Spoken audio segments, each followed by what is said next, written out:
Que Dios os bendiga mucho en esta mañana. El Señor está entre nosotros, ¿verdad? Amén. Bueno, podéis estar tranquilos, no voy a predicar yo. Yo no soy Jonathan, pero sí que, bueno, quería darle gracias a Dios por lo que está haciendo en cada una de vuestras vidas. También, como no, darle gracias al pastor Juan Carlos, a su esposa Flavia, por esta comunión tan bonita, tan íntima que ha puesto entre nosotros y entre las congregaciones. Bueno, estamos teniendo un fin de semana intenso. La verdad es que si yo tuviera que destacar dos cosas, destacaría fundamentalmente un hilo conductor, que son las relaciones. Cómo nos relacionamos con personas que tienen unas ciertas características, cómo nos relacionamos también con nuestra forma de actuar en privado, que es muy importante, y cómo nos relacionamos con nuestras amistades. Y yo diría que ese hilo conductor se plasma también en lo que estamos viviendo a la hora de estar las dos congregaciones juntas. Hace un momento decía nuestra hermana en la alabanza, si pudiéramos ver el rostro de Dios. Y yo me atrevo a garantizaros que alegramos el corazón de nuestro Padre cuando nos ve juntos. Porque no hay padre que no se alegre de ver a sus hijos amarse y estar juntos. Por eso creo sinceramente que lo que estamos haciendo en este día, en este fin de semana, es alegrar el corazón de nuestro Padre.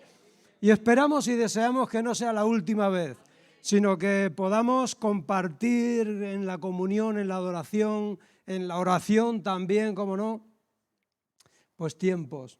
Qué importante son las relaciones, ¿verdad? Es que es fundamental. A veces pedimos al Señor cuando oramos y pedimos por nuestras necesidades y le manifestamos cómo nos sentimos. Pero déjame que yo en esta mañana, y no voy a predicar, no me voy a extender, son 2 minutos, de verdad, pero déjame que te deje un pensamiento. Cuando nos acercamos a Dios, de verdad, vamos a dejar de pensar en nosotros tanto y vamos a pensar cómo se siente Él. ¿Cómo se siente Él con mis relaciones? ¿Cómo se siente Él cuando pienso en mis hermanos? ¿Cómo se siente Él cuando pienso en mis amigos? ¿Y cómo se siente mi Padre? Porque creo que no hay nada tan bonito para un hijo de Dios como desear agradar a su Padre. Os voy a leer un texto muy rápidamente en el saludo de Pablo a los filipenses, a esa iglesia de Filipos. Le dice, cada vez que pienso en vosotros, y fijémonos bien que no dice, estoy continuamente pensando en vosotros, no es cierto, sería falso, no estoy continuamente orando por vosotros, pero sí dice Pablo, cada vez que pienso en vosotros, cada vez que me acuerdo de vosotros, pido por todos vosotros con alegría. Dice, porque por todos vosotros con alegría, porque han colaborado conmigo en dar a conocer el Evangelio, la buena noticia acerca de Cristo, desde el momento en que la escucharon por primera vez y hasta ahora. Dice, le doy gracias a Dios porque estamos todos colaborando en que el mensaje del Evangelio se extienda, sea conocido. Y a pesar de que vemos tantas y tantas cosas, a pesar de que vivimos en una sociedad que camina de espaldas a Dios, hay un pueblo fiel. Y vosotros sois parte de ese pueblo.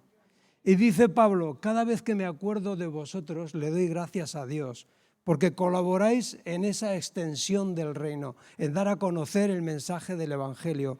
Qué hermoso es eso.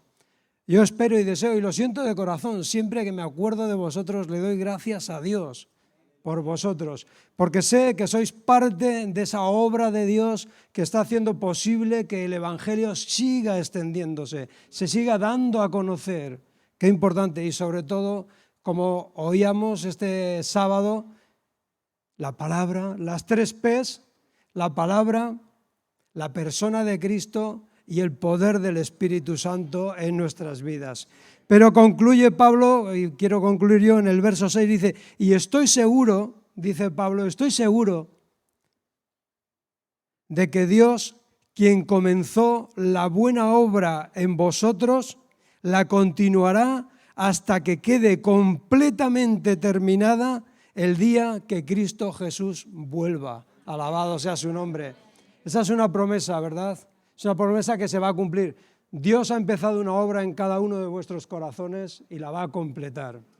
Nosotros vamos a mantenernos fieles en sus propósitos y vamos a orar por cada uno de nosotros. Bueno, no me voy a extender.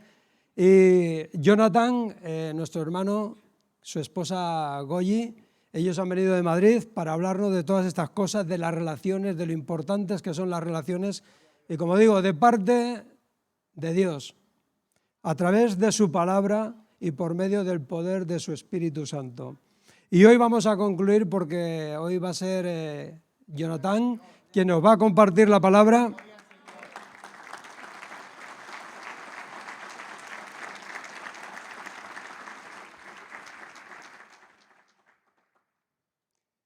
Me vais a permitir tener una oración con Jonathan, por Jonathan. Amado Padre nuestro, te damos muchísimas gracias en este día, Señor. Y nos unimos a todo tu pueblo en la faz de la tierra, ahí donde se está levantando el nombre de tu Hijo Jesús. Nosotros, Señor, nos unimos a todo ese pueblo tuyo, Señor. Gracias, de verdad. Gracias, Padre, por hacernos parte de ese plan tuyo, Dios mío, cuando no lo merecíamos. Pero muchas gracias, de verdad, Padre. Gracias por tu Hijo Jesús. Gracias por esa maravillosa obra a nuestro favor, Señor.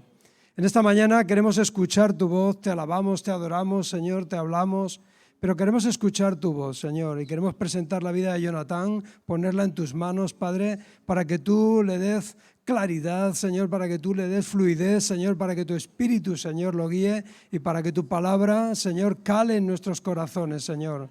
En el nombre de tu Hijo Jesús, Padre. Amén y amén, Señor. Gracias. No sé si quieres el micrófono. Cambiamos.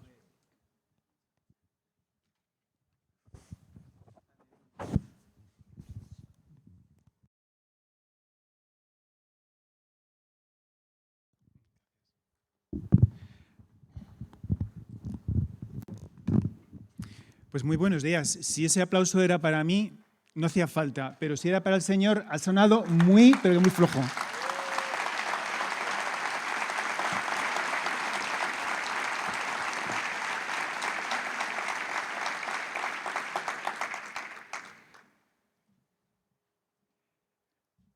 Gracias por traer la Iglesia a este lugar. Cuando uno llega a este templo, siente la presencia de Dios y no solamente está preparada la gestión, la organización, la tecnología, están preparados los corazones, están preparados los espíritus, está preparada la comunidad. Y eso condiciona y eso ayuda mucho. Entonces, les felicito porque eso es una labor que no sale por casualidad. Detrás de ello hay mucha oración, mucha intercesión, mucho trabajo, muchos hermanos que hacen que el mensaje llegue con claridad, que la instalación esté en condiciones. La verdad es que es un privilegio estar en su casa y nos sentimos agradecidos a Dios por formar parte de esta familia. Gracias al pastor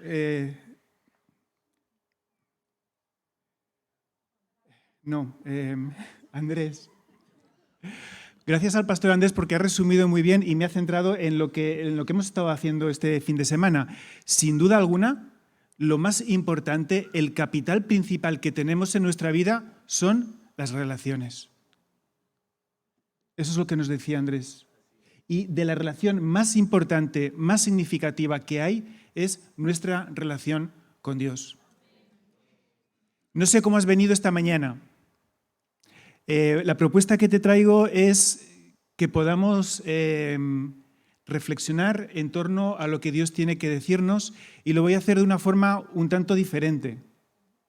Te voy a pedir que hagas el esfuerzo de pedirle al Espíritu Santo imaginación, porque lo que voy a compartir contigo está muy poco elaborado, porque tienes que procesarlo tú. Hoy me gustaría que pudiéramos reflexionar sobre la culpa según Dios.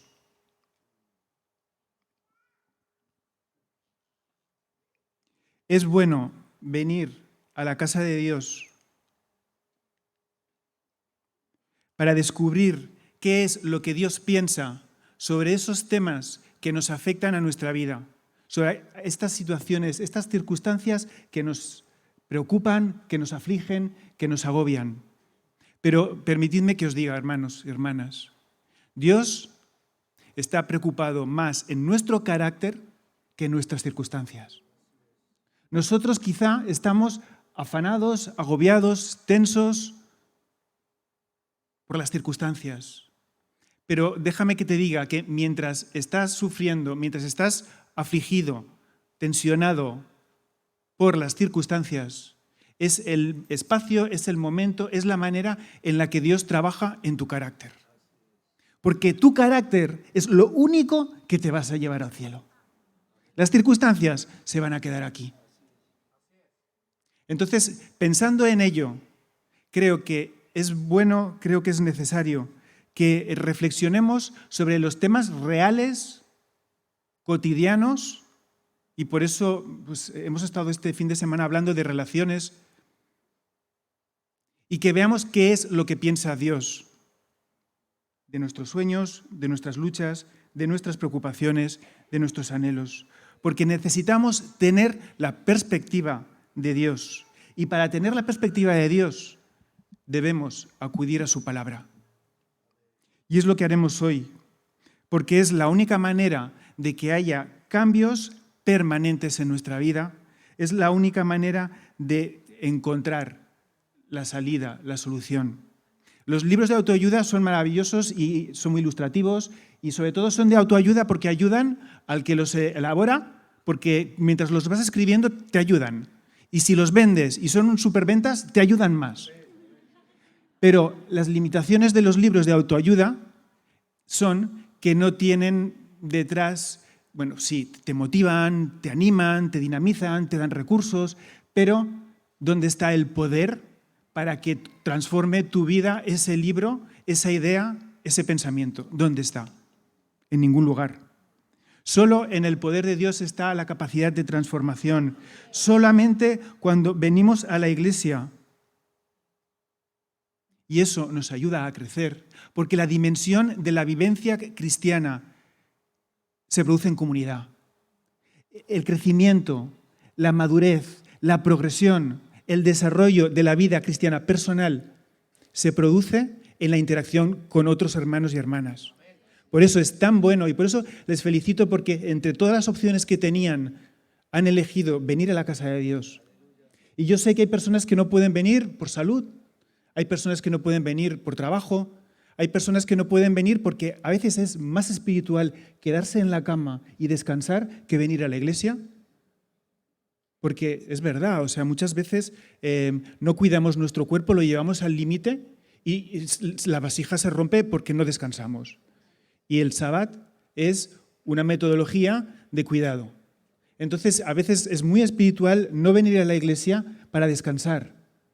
Pero el crecimiento, la madurez, se recibe y se genera en comunidad. Por eso ustedes crecen, porque vienen a la iglesia. Y porque cuando vienen a la iglesia saben a lo que vienen.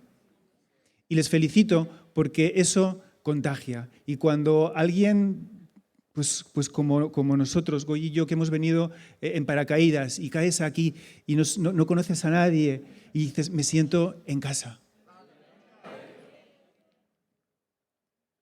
El tema, como les decía, sobre el que me gustaría que pudiéramos reflexionar es sobre la culpa, pero la culpa según Dios. Y es que todos estamos aquí, todos los que estamos aquí, tenemos motivos más que suficientes para sentirnos culpables por alguna circunstancia, porque no hay nadie que todo lo haga bien.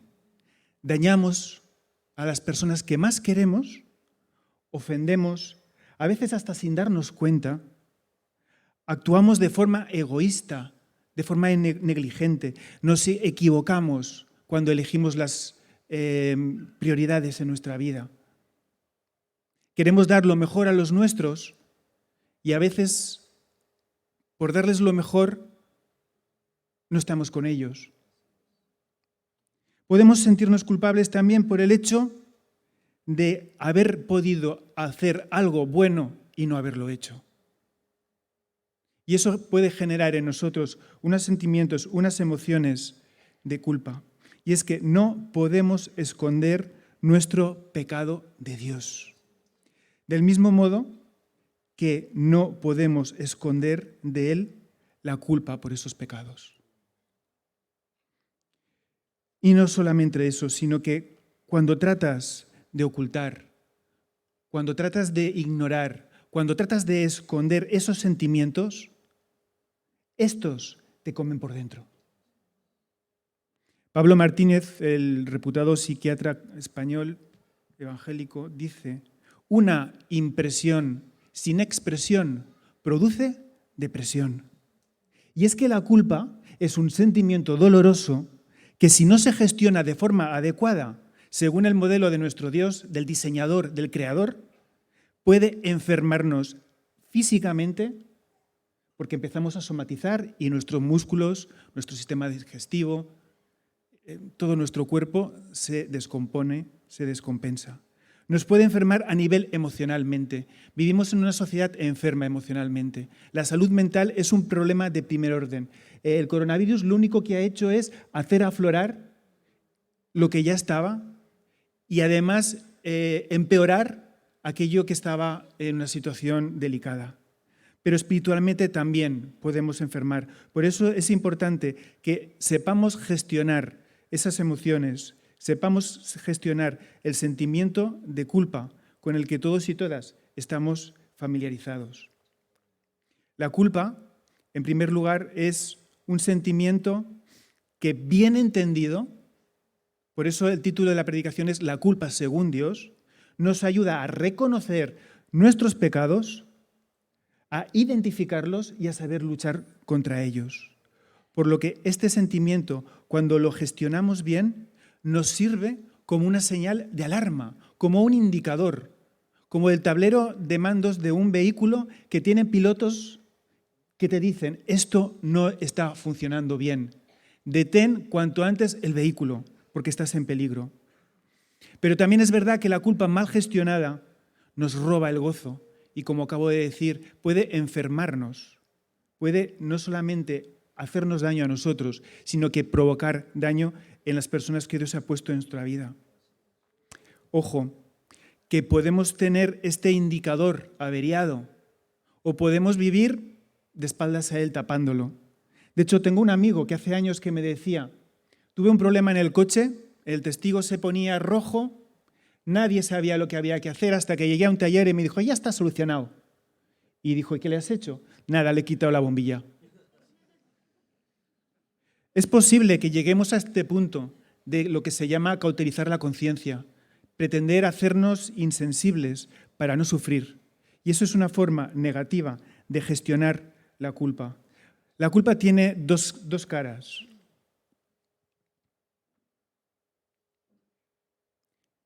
Una es: yo he hecho algo malo o he dejado de hacer algo bueno, y eso genera en mí un sentimiento negativo de culpa. Eso es así porque llevo la impronta de Dios. Creas o no creas en Dios, estés más cerca o más lejos de Él te ha diseñado y llevas sus características. Y eso hace que cuando cometemos algo que está mal, tengamos un sentimiento, una emoción de culpa. Y es que la conciencia que Dios ha puesto en mí me dice: has hecho mal. Pero la otra cara de la moneda es cuando una persona me hace un mal a mí, es culpable de ese mal y eso genera en mí dolor y me puede llevar al resentimiento. Entonces, las tratamos juntas, lo que es la culpa que yo tengo cuando hago mal algo y el resentimiento, que es una emoción respuesta a la culpa de otros, las trato de la misma manera, las meto en el mismo paquete porque la forma de gestionarlas puede ser idéntica, puede ser semejante, porque en ambos casos son emociones negativas de las que Dios nos habla sobre cómo librarnos de ellas. Quiero, en primer lugar, compartir contigo algunas cosas que hacemos mal con la culpa. Lo primero que podemos hacer mal es enterrarla. El decir, no sé, deja las cosas en el pasado, olvídalo, entierra esos recuerdos, tíralos al fondo del mar. Dios nos ha dado memoria y es imposible borrar el dolor, el daño que hemos provocado o que nos han hecho. Si Dios nos ha dado una memoria, salvo cuando hay unas situaciones de tragedia que el cerebro bloquea sentimientos, bloquea recuerdos para sobrevivir, en líneas generales, en situaciones más o menos cotidianas, no podemos utilizar el entierra la culpa porque eso no funciona. Si tú entierras la culpa se levantará de su tumba y te perseguirá. No puedes huir de la culpa, no puedes huir del mal que has hecho, no puedes huir del pecado, porque igual que le pasó, pues este señor que se fue, Dios le pidió, ve, haz esto, y no fue posible, no fue capaz. Estamos hablando de Jonás, huía de Dios, es imposible huir de Dios. Es imposible huir de la culpa, con lo cual el mensaje que es un mensaje como muy onda positiva, humanista, de no sufras tanto, no, sufres por demás, olvídalo, entiérralo, deja tu pasado atrás. Mira, si dejas el pasado atrás sin resolver, el pasado se levanta de la tumba y viene a por ti. Y además vendrá por ti en un momento en el que probablemente estés débil, estés vulnerable y te haga añicos. Con lo cual, según Dios, la forma de resolver la culpa no es enterrarla. ¿Qué dice la palabra respecto a esto?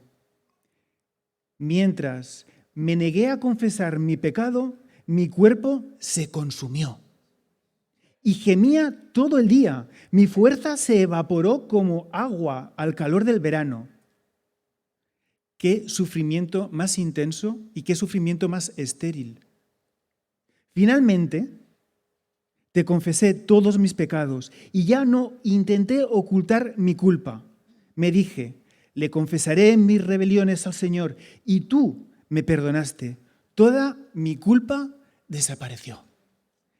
Esa es la manera en la que Dios quiere que gestionemos nuestra culpa. ¿A quién se nos ocurre intentar ocultar nuestra culpa de Dios cuando Dios lo sabe todo? Es disfuncional, es absurdo, de verdad que es inmaduro. Entonces, la Biblia es muy clara. Quien encubre su pecado jamás prospera. ¿Quieres que tu vida familiar, que tu vida espiritual, que todo en ti prospere? Pues líbrate de la culpa. No te estoy diciendo que esto es una transacción. Yo soy perfecto, yo intento hacer cosas buenas para que así Dios me bendiga. Dios no opera con nosotros así. Lo que sucede es que cuando un corazón es transformado, amamos a Dios de una manera, Él pone en nosotros un deseo de bondad, de servicio, de crecimiento, y lo hacemos por amor. Lo hacemos porque le amamos, por respuesta a su amor, no para que Él nos bendiga, no para que Él nos dé. Eso es instrumentalizar la relación. Eso es utilizar a Dios para mi propósito, para mi propio beneficio. Y eso, pues, no es lo que el Evangelio nos enseña. Otra cosa que hacemos mal, aparte de enterrarla o intentar enterrarla, es cargarla. Y tenemos una mochila de nuestro pasado, de nuestros errores, de nuestros conflictos, de nuestros traumas, que no sabemos gestionar. Y la tenemos ahí, en lugar de soltarla. Hebreos 12:1 nos dice, por tanto, puesto que tenemos en derredor nuestro tan gran nube de testigos, despojémonos también de todo peso y del pecado, que tan fácilmente nos envuelve, y corramos con paciencia la carrera que tenemos por delante. Y es que hay un peso que muchas veces asumimos y que no nos corresponde llevar. Hay que ponerlo a los pies de la cruz de Cristo. Porque ¿qué necesidad tenemos, con lo difícil que es la vida, tener una mochila llena de piedras, de culpa, de amargura, de rencor? El rencor, cuando alguien te hace algo malo y tú no lo gestionas bien, es como tomarse un veneno y esperar que se muera el otro. El veneno me hace daño a mí, no le hace nada al otro. Es irracional, es disfuncional, pero es lo que solemos hacer. Hebreos lo dice con mucha claridad: despojémonos de todo peso y de todo pecado y corramos con paciencia una carrera que no son ni los 100, ni los 400, ni los 1000 ki, es una maratón. En 1 de Juan,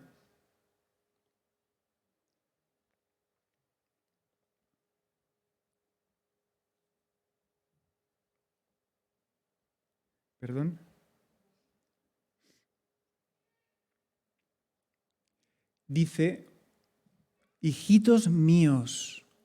Fíjense qué tono tan paternalista, tan cariñoso. Hijitos míos, estas cosas os escribo para que no pequéis.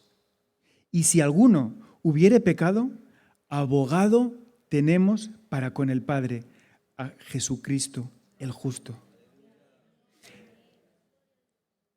Abogado tenemos porque abogado necesitamos. En nosotros Dios ha puesto el espíritu de seguirle, de servirle, de amarle. Lo que pasa es que mientras estemos sujetos a nuestra naturaleza, mientras estemos lidiando con las consecuencias del pecado, de la caída, ni la economía funcionará bien, ni el clima funcionará bien, ni la salud funcionará bien, ni las relaciones funcionarán bien, ni yo funcionaré bien, ni la iglesia funcionará bien, ni esperemos que los políticos tomen decisiones que nos hagan funcionar bien. Eso sucederá en el cielo. Mientras tanto, si alguno hubiere pecado, abogado tenemos para con el Padre. Otra cosa que hacemos mal es culpar a otros. Y eso es algo que tiene mucho que ver con el deterioro en las relaciones. En Génesis 3:12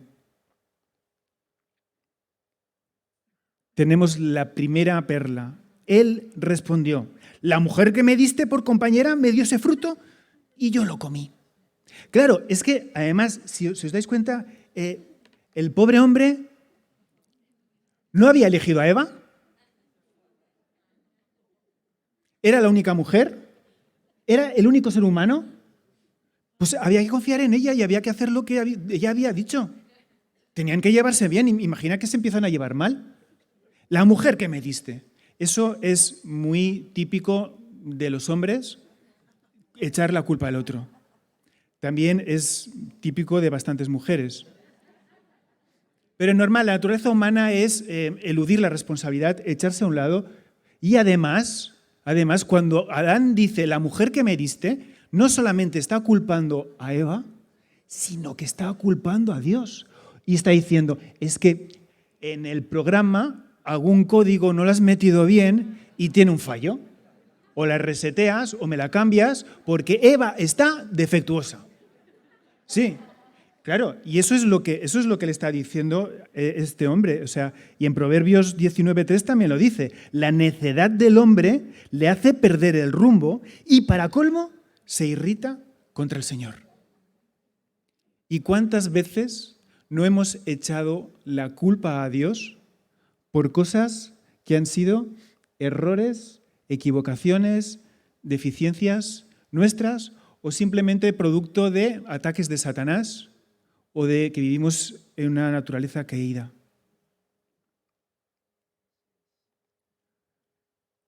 ¿Qué más hago mal con la culpa? La gestión de la culpa, según Dios, no tiene nada que ver ni con enterrarla, ni con cargarla encima, ni con culpar a los demás, ni con agobiarme. En el Salmo 38, 4 al 6 podemos leer: mis maldades me abruman, son una carga demasiado pesada. Por causa de mi insensatez, mis llagas hieden y supuran. Estoy agobiado, todo abatido, todo el día acongojado. El problema de castigarse a uno mismo es que uno nunca sabe cuándo parar. Y te fustigas, y te agredes, y te haces daño. Y eso tiene mucho que ver con el legalismo y con la religiosidad, y nada que ver con la libertad que tenemos en Cristo Jesús. Dios no quiere que hagas eso con la culpa. Hermano, hermana, no te castigues con la culpa. La culpa sirve para identificar tus ángulos muertos. Es la conciencia de Dios para identificar tus fallas, tus debilidades, que todos y todas tenemos. Es un indicador positivo que está en nuestro vehículo y que nos monitoriza y nos dice, esto hay que revisarlo, esto hay que llevarlo al taller, esto hay que sustituirlo, porque no está bien. No entierres la culpa, no cargues con ella, por favor. No culpes a otros de cosas que son responsabilidad tuya. No te agobies con la culpa. Y lo último,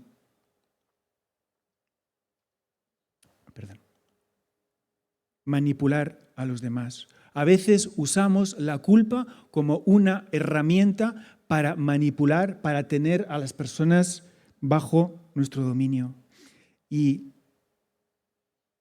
voy a leer, y por eso les decía que la palabra de Dios, el mensaje que tenía para ustedes hoy era un poco diferente, quizá como están acostumbrados.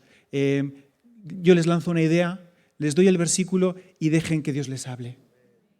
Porque no les voy a dar yo todo el trabajo hecho, porque además cada uno tiene ustedes el Espíritu Santo, porque cada uno conoce su circunstancia y porque es mejor lo que Dios les va a decir que lo que yo les pueda hablar. Entonces, por eso es importante que estas citas sean la carne del mensaje, el contenido, lo que ustedes reciban, no mis palabras. Yo simplemente le he puesto un orden, lo he puesto en un esquema, pero les traigo la palabra de Dios a carretillas. El amor es paciente y bondadoso, no es envidioso ni jactancioso, no se envanece, no hace nada impropio, no es egoísta ni se irrita, no es rencoroso, no se alegra de la injusticia, sino que se une a la alegría de la verdad. Todo lo sufre, todo lo cree, todo lo espera, todo lo soporta. Dios, en esta mañana, querido amigo, querida amiga, quiere liberarte de la culpa. Los pasos para hacerlo son sencillos de explicar, pero difíciles de poner en práctica. Pero ya lo ha dicho el pastor Andrés, tenemos 3 P's. Yo hoy voy a añadir una.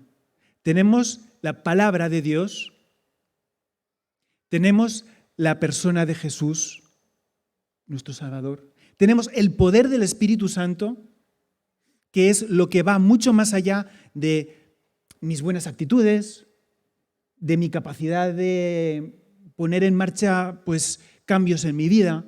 El Espíritu Santo es el que pone en mí el querer como el hacer.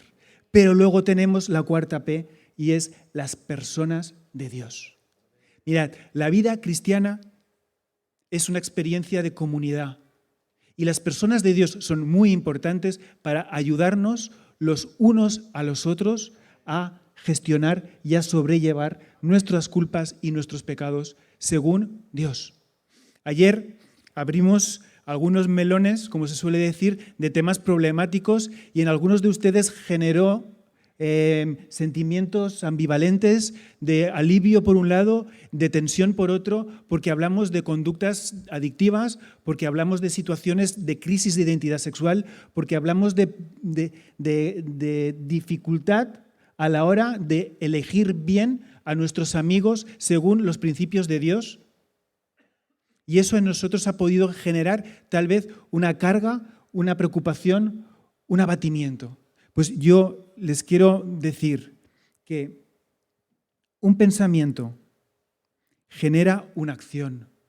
Cuando esa acción se repite, se convierte en un hábito. Cuando ese hábito se aferra en mí, eso forja un carácter.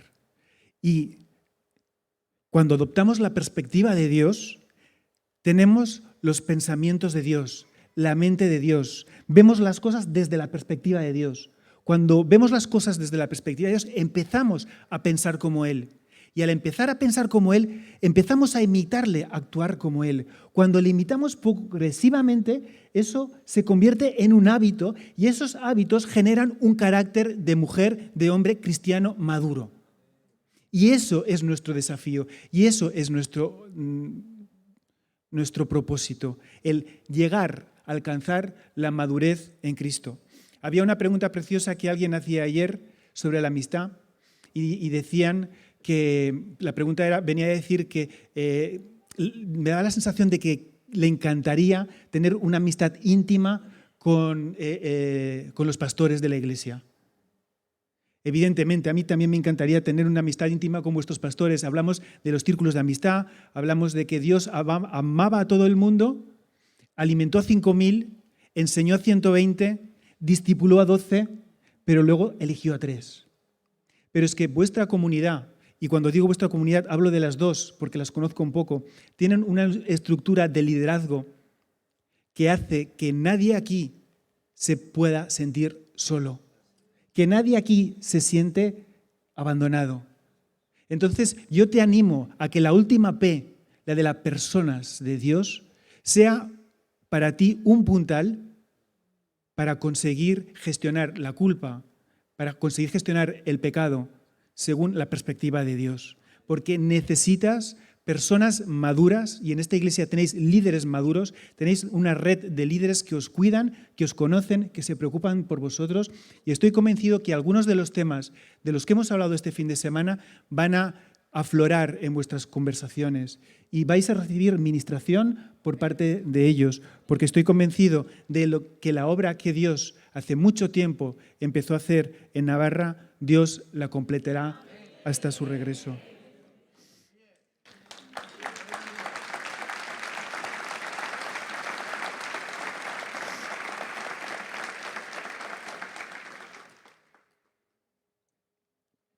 Perdón. Después de haber visto lo malo, evidentemente tenemos que quedarnos con lo bueno. Lo bueno es lo que Dios quiere que hagamos con la culpa. Lo primero que tengo que hacer con la culpa es reconocerla. De nada sirve esconderla, de nada sirve echar las culpas a otros, de nada sirve cargarla en la mochila. En Proverbios 20:27 podemos leer: Dios nos ha dado la conciencia para que podamos examinarnos a nosotros mismos. Y esa es una responsabilidad individual de cada uno y cada una de nosotros, examinarnos a nosotros mismos. Tú puedes escapar de los demás, pero no puedes escapar de ti mismo y menos escapar de Dios. Puedes ocultarte tras una máscara, puedes venir a la iglesia y luego tener una doble vida. Puedes refugiarte detrás de un estereotipo, un cliché, un ministerio y luego estar luchando en soledad. En 1 Juan 1:8, la Biblia nos dice: si afirmamos que no tenemos pecado, nos engañamos a nosotros mismos y no tenemos la verdad. Y es que no podemos engañar a Dios, tampoco podemos engañar a los demás, porque todos y todas saben que yo soy pecador. Entonces, deja de engañarte. ¿Qué estás fingiendo que no es un problema en tu vida? Un pecado, una adicción, un mal hábito, un rasgo de tu comportamiento que tú dices: es que yo soy así, es mi carácter, no lo puedo cambiar. ¿Qué es lo que estás fingiendo? ¿Qué me ocurre respecto a Dios, respecto a mi esposa? ¿Cómo están estas relaciones respecto a mis hijos, a mis compañeros de trabajo, de instituto, de escuela? Haz una lista de todas aquellas cosas en las que tú te sientas culpable y preséntalas a los pies de Jesús. Ten un encuentro con Jesús para liberarte de esa culpa, no para fustigarte, no para dañarte, no para culpar a otros. Porque después de hacer este ejercicio, viene el siguiente: aceptar la responsabilidad. Primero reconozco y después asumo la responsabilidad. Sin excusas, sin justificaciones. Muchas veces, y yo lucho contra eso, hago algo mal y en algún momento u otro te vas a tener que esperar la frase, es que... No. Cuando uno pide perdón, el es que no es perdón. El es que es la justificación para disculparme, para descargarme, porque en el fondo probablemente la culpa la tengas tú y yo solamente he reaccionado mal porque tú me has tratado mal antes. Entonces, los es que, las justificaciones, tenemos una tendencia a minimizar nuestro pecado patológica. Y tenemos también una tendencia a acusar a los demás. Por tanto, acepta tu responsabilidad. El Salmo 51, 3 dice, yo reconozco mis transgresiones, siempre tengo presente mi pecado. Esto es una actitud de dignidad absoluta, porque soy débil, soy vulnerable, soy pecador. David admite su culpa sin poner ninguna excusa. Recuerden que el contexto de este pasaje es cuando David se acuesta con Betsabé. David abusa de su posición para tener relaciones sexuales con la mujer de uno de los generales que se estaba batallando, estaba defendiendo su estado en un país enemigo, en un conflicto, y él estaba en esa situación. Yo en esa época era el community manager de David y os aseguro que no hubo ninguna publicación en la que dijo, estaba yo asomado a la ventana de mi palacio y ¿a quién se le ocurre ponerse a bañar en la terraza que da a mi ventana? Es que ya le vale. Claro, yo agobiado, preocupado por mi ejército, pero de repente esta señora se desnuda y se pone a bañar aquí delante de mi ventana. Eso no lo hizo. David en ningún momento dijo, la culpa fue de ella, o ella me fue tropiezo para mí. Jamás. Él admite su culpa. Es honesto, es valiente, es sincero, es un hombre según el corazón de Dios. Y ese es lo que busca Dios en nosotros. ¿Qué otra cosa que tenemos que hacer? Evidentemente, pedir perdón. En Hechos 3:19, ahora pues arrepiéntanse de sus pecados y vuelvan a Dios para que sus pecados sean borrados. Y ese es el mensaje central del Evangelio. Nuestros pecados son borrados. Si confesamos nuestros pecados, Dios es fiel y justo, nos los perdonará y nos limpiará de toda maldad. Déjame decirte que Dios ya conoce tu pecado.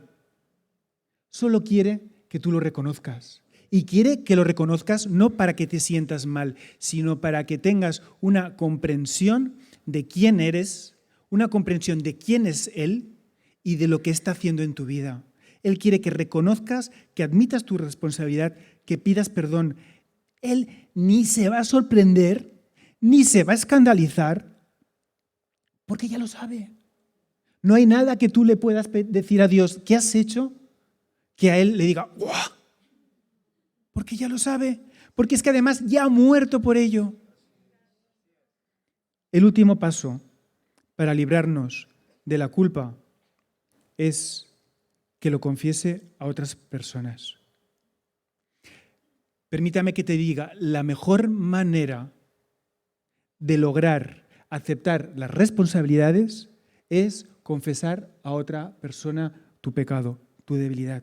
Una persona espiritualmente madura, una persona que sea un amigo, que no te juzgue, que no te critique, que te acompañe. Santiago 5:16 nos dice, confiésense unos a otros sus pecados y oren unos por otros para que sean sanados. Necesitas ser perdonado, pide perdón. Necesitas sanidad, confiesa tu pecado y dejarás de ser perseguido por tus emociones. el dolor emocional de la culpa provocada por el pecado se sana después del arrepentimiento con la confesión. La confesión de pecados hecha a la manera de Dios, de una forma libre, honesta, sin presión, sin manipulación, sin violencia espiritual. Una cosa como la que pasa aquí en esta comunidad, que fluye con relaciones de amistad, de respeto y de liderazgo, eso hace que sea una comunidad espiritualmente sana, en el que las personas, cuando cometen errores, los identifican, no responsabilizan a los demás, asumen, intentan restaurar y restituir y confiesan. Porque cuando tú pides perdón, Dios te perdona, pero cuando tú confiesas, Dios sana esa herida. De sobra sabes que cuando tú te tragas tus emociones negativas, tu cuerpo paga el precio por ello. Y hay una cantidad de enfermedades de difícil identificación, de estas autoinmunes, lesiones musculares, problemas físicos, problemas psicológicos, que están muy relacionados con esto. Yo no te quiero decir que si tú tienes una dolencia, una enfermedad, sea por eso. No, por favor, no pienses que estoy diciendo eso. No es lo que yo quiero decir. Quiero decir que la tensión que genera no gestionar bien la culpa, la tensión emocional que genera vivir con el resentimiento de alguien que me ha hecho algo y no haber sabido perdonar y librar de esa sensación, en mí me puede producir unos efectos físicos, unos efectos psicológicos, unos efectos relacionales y unos efectos espirituales. Y lo peor de todo es que cuando oculto mi pecado, cuanto más entierro mi culpa, más daño esta me hace, porque me causa miedo, porque distorsiona mi imagen de Dios, porque me separa de los demás, porque deteriora mi identidad y me aleja de Dios. Ayer advertimos varias veces lo duro, lo difícil y lo negativo que es sentirse solo, porque cuando se está solo se es vulnerable. Dios quiere perdonarte, por eso recuerda lo que tienes que hacer con la culpa, reconocerla, aceptar la responsabilidad, pedir perdón y confesar. Y ya para terminar, me gustaría que pudiéramos ver qué es, de forma muy práctica, muy concreta, qué es lo que Jesús está haciendo cada día de mi vida con la culpa.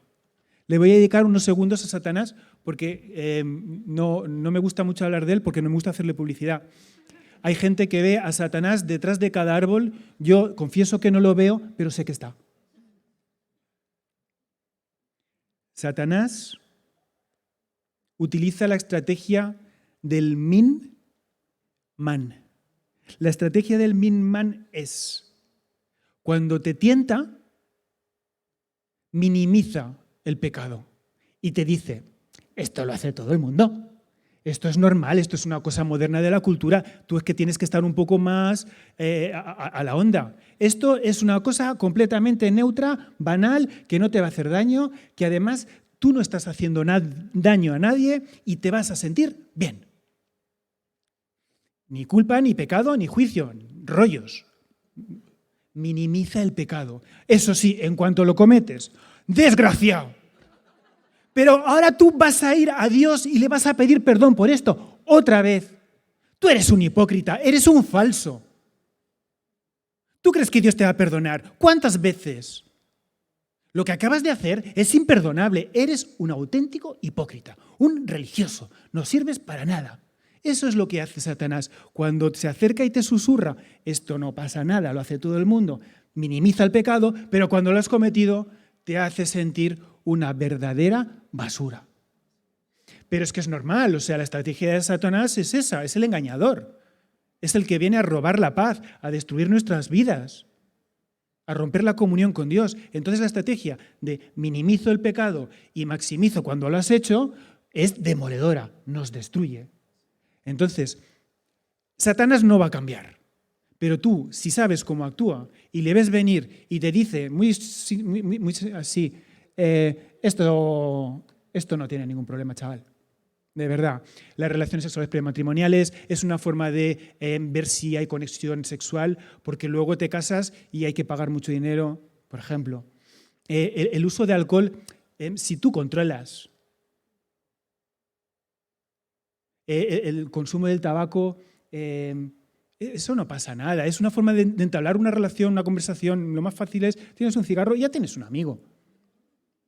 Hay un montón de pequeñas cosas que son culturales, como cosas que vemos en nuestras tabletas, en las pantallas, y que estamos ya tan desinsensibilizados porque estamos viviendo en una sociedad tan erotizada, tan violenta. Acuérdate de cómo Satanás está intentando acusarte. Otra cosa que hace Satanás, que es el acusador, nos susurra el pensamiento del no me siento perdonado. Luego, eso es algo que hablaré al final, si queda tiempo, porque lo de el no me siento perdonado es yo creo que es para escribir un libro de autoayuda. Seguro que los hay, el no me siento perdonado. Y no estoy muy seguro si teológicamente esto está bien resuelto por los padres teológicos del siglo XXI.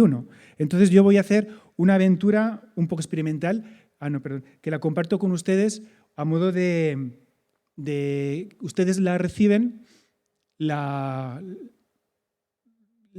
someten al escrutinio en sus casas, como hacían en el Antiguo Testamento, que lo escuchaban todo y se quedaban con lo bueno. Porque esto es lo único de cosecha propia, todo lo demás es la palabra de Dios. Pero vamos a lo importante. ¿Cómo Jesús me perdona? Jesús me perdona completamente. Y eso es algo que nos cuesta mucho olvidar, porque nosotros somos incapaces de olvidar. No somos capaces de perdonar completamente. Para hacerlo necesitamos el poder de Dios. Nos ha perdonado todos los pecados. Dios anuló el documento de deuda que había contra nosotros y que nos obligaba. Lo eliminó clavándolo en la cruz. Y es que en esa cruz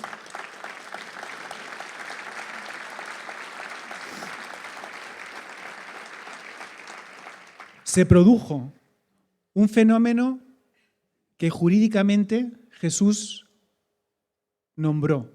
Él dijo tetelestai, que significa consumado es. Y esto nos viene a decir, en términos jurídicos, en términos romanos, que cuando algo está saldado, una factura está pagada, ya no tienes que tener miedo.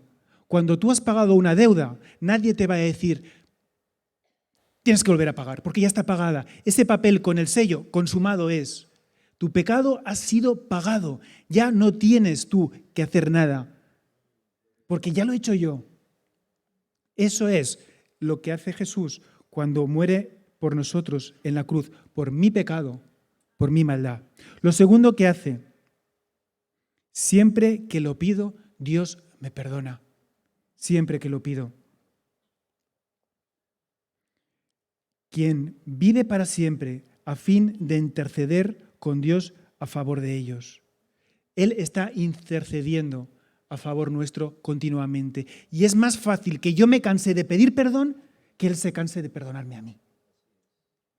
Y por último, Él olvida mi pecado. Yo soy el que borro tus rebeliones por amor de mí mismo y no me acordaré de tus pecados. Sentirte culpable no te va a hacer mejor persona. A lo mejor te puedes sentir mejor religioso con un sentimiento de culpa, de purga y de penitencia. Eso tiene mucho que ver con tradiciones religiosas y nada que ver con el Evangelio. Jesús murió por todos tus pecados, hasta los que no has cometido todavía. Él perdona y con ello anula tu deuda, paga completamente la factura. No se cansa nunca, porque en su naturaleza está el perdonar, de la misma manera que en mi naturaleza está el caer, el pecar. Y como Dios lo sabe, y Dios lo conoce, y Dios es un padre y una madre amoroso, comprensivo, que usa la gracia y la misericordia y que no elude la justicia, por eso viene a morir, me perdona. Las células de nuestro cuerpo necesitan oxígeno para vivir. Cuando estas células hacen su trabajo, generan dióxido de carbono. los pulmones, el aparato respiratorio, son los que se encargan de distribuir el oxígeno y de expulsar el dióxido de carbono al exhalar. A los adolescentes les contamos la metáfora de la respiración espiritual y les decimos, cada vez que cometes un pecado, cada vez que tu cuerpo se envenena, pues igual que respiras continuamente, inhalas oxígeno, exhalas el veneno. Cada vez que cometes un pecado, de forma natural, de forma sencilla, exhala ese pecado. Como la respiración. No nos damos cuenta, asumámoslo como un hábito, es decir, cada vez que caigo, cada vez que me equivoco, cada vez que no doy en el blanco, utiliza la respiración espiritual. Llénate de Dios y vacíate de todo lo malo.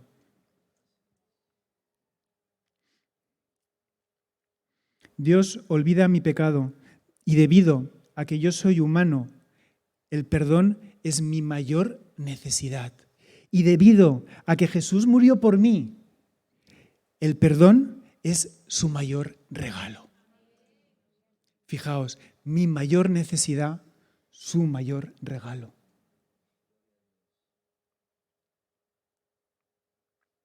Y ya termino con el no me siento perdonado.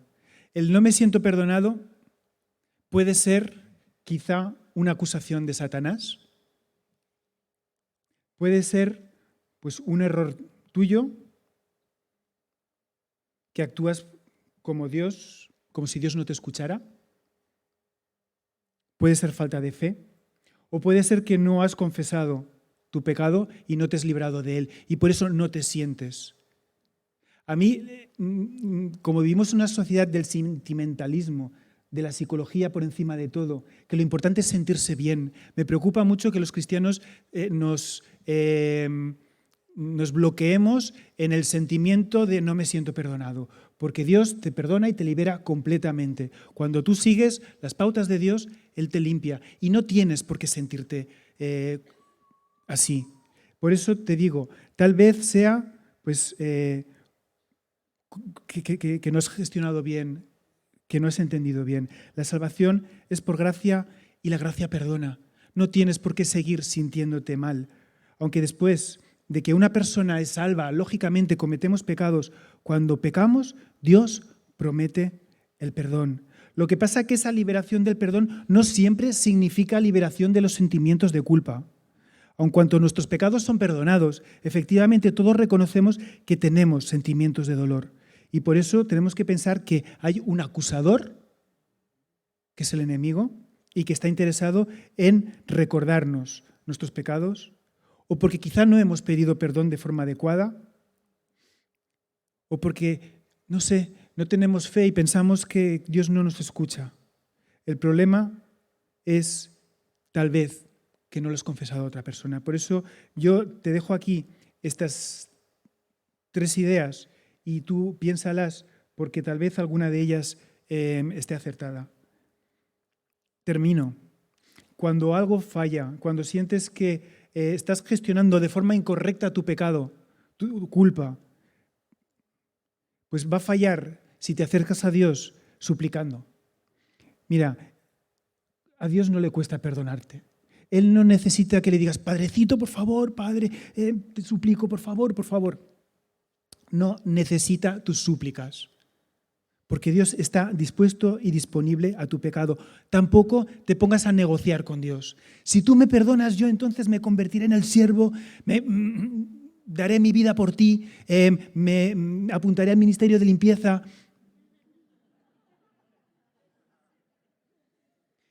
Él de sobra sabe que volveremos a tener que pedirle perdón por lo mismo.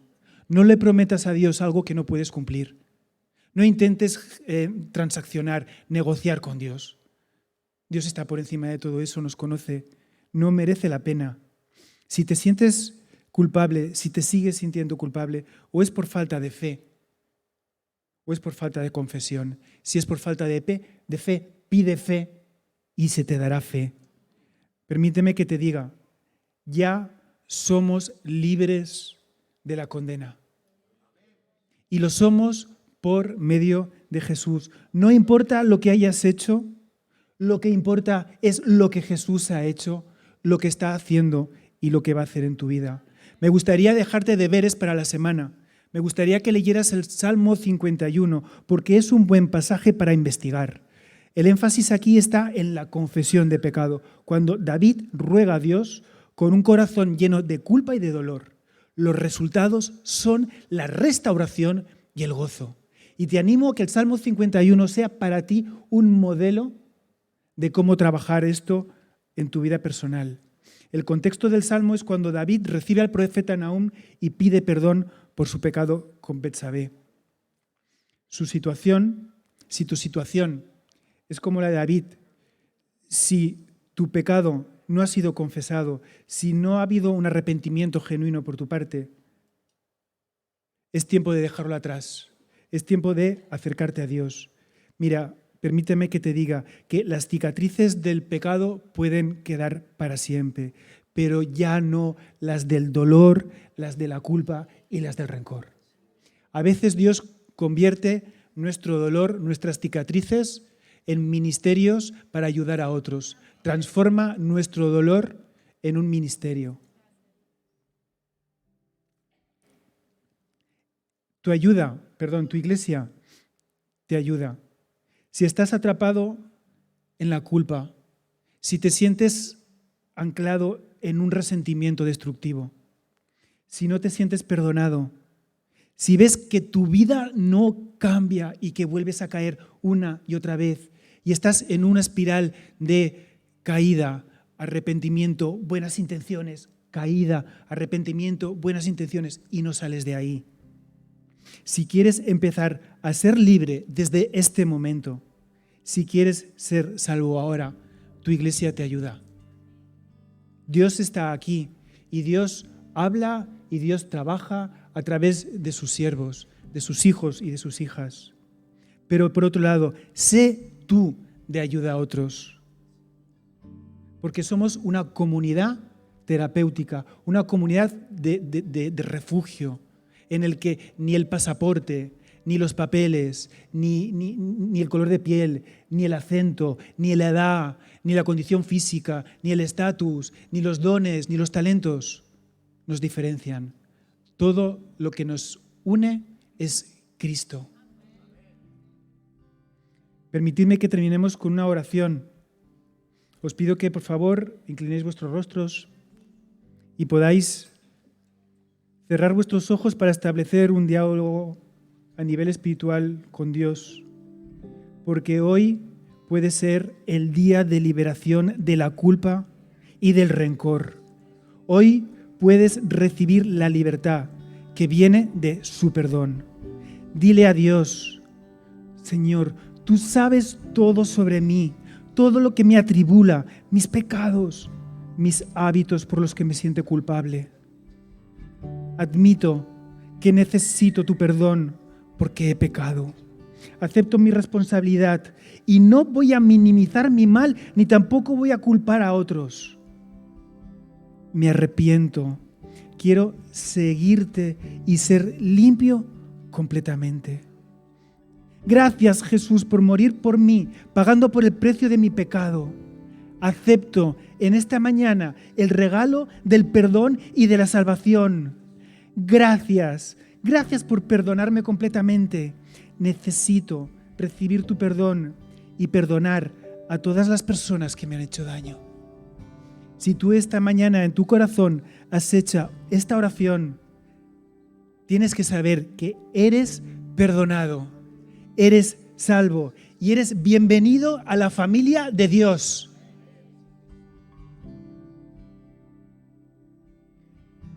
Querido Jesús, te damos gracias por este tiempo.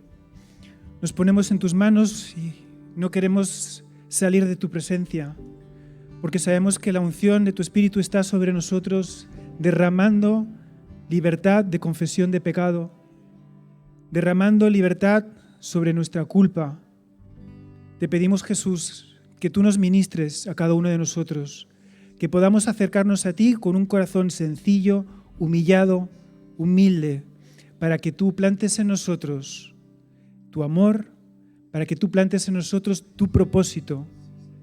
Gracias, Padre, porque a pesar de ser indignos, gracias, Padre, por a pesar de ser pecadores, tú has tomado a cada persona que está aquí en este lugar para formar parte del plan de salvación para Navarra, para esta nación y para el mundo. Nos sentimos agradecidos y orgullosos de pertenecer al pueblo de Dios, que avanza para que avance el reino. Y te pedimos, ven, Señor Jesús, ven pronto. Que el Señor les bendiga. Hasta Amén. pronto. Gloria al Señor. Aleluya.